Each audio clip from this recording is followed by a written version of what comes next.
also underestimate how much we can do if we take rest seriously. I enjoy both good work and good rest. I love intellectual and physical challenges, the sense of purpose and accomplishment that comes from getting both big and little things done. For me, the feeling that accompanies a creative breakthrough, and even just the feeling of chasing an idea, immersing myself in a problem and matching my talents against a big challenge, is as addicting and exciting as any game, as physically satisfying and stimulating as food, and I really like food, as emotionally fulfilling and essential as being in love. Hard work can be both honorable and rewarding. I look back fondly on some of my hardest jobs because of the camaraderie I found working long hours with good people, pushing the boundaries of our company and trying new things. I find visions of the good life that feature wealth creation systems and early retirement crass and distasteful. In contrast, the arguments of psychologists like Viktor Frankl and Mihai Csikszentmihalyi that the good life is defined by a search for meaning and an abundance of challenges make profound intuitive sense. So my interest in rest doesn't arise from a distaste for work. It starts with a sense that we should embrace challenges, not avoid them. That work isn't a bad thing, but an absolute necessity for a meaningful, fulfilling life. But I've also come to see our respect for overwork as, perhaps a bit paradoxically, intellectually lazy. Measuring time is literally the easiest way to assess someone's dedication and productivity, but it's also very unreliable. At the same time, I love serious rest. Not idle hours watching Russian dashboard cam videos and taking Facebook quizzes to see which Twilight character I am, but beautifully empty hours that stretch out, untouchable by clients or colleagues or especially children.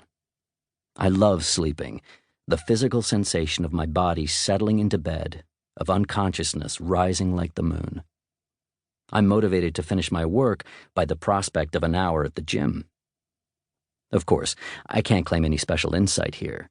The ancient Greeks saw rest as a great gift, as the pinnacle of civilized life. The Roman Stoics argued that you cannot have a good life without good work. Indeed, virtually every ancient society recognized that both work and rest were necessary for a good life. One provided the means to live, the other gave meaning to life. Today, we've lost touch with that wisdom, and our lives are poorer and less fulfilling as a result. It's time we rediscover the good that rest can do. While I've had an interest in the psychology of creativity since college, I only began thinking seriously about the role of rest in creative lives more recently, specifically during a winter evening I spent with my wife at a cafe in Cambridge, England. I was a visiting fellow at Microsoft Research, working on a project that eventually turned into my book, The Distraction Addiction. We would often go to one of the town's many cafes or pubs after dinner. On this evening, we settled at a table with a stack of articles and two books I was reading, Virginia Woolf's A Room of One's Own and John Kay's Obliquity. In A Room of One's Own, Woolf compares the lives of dons at well-endowed ancient colleges and the pinched existence of faculty at the newer women's colleges. The ancient colleges offered far greater opportunities to excel, according to Woolf, not because of their richer endowments, but because of their more leisurely pace.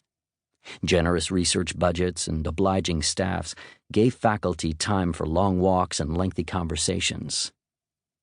Meanwhile, in Obliquity, John Kay observes that companies that flourished when they focused on great work and customer service often stumble when new executive teams institute strategies focused on improving financial performance. Companies that put profits first, Kay argues, are more likely to lose money than those that treat profit as a byproduct of doing great work.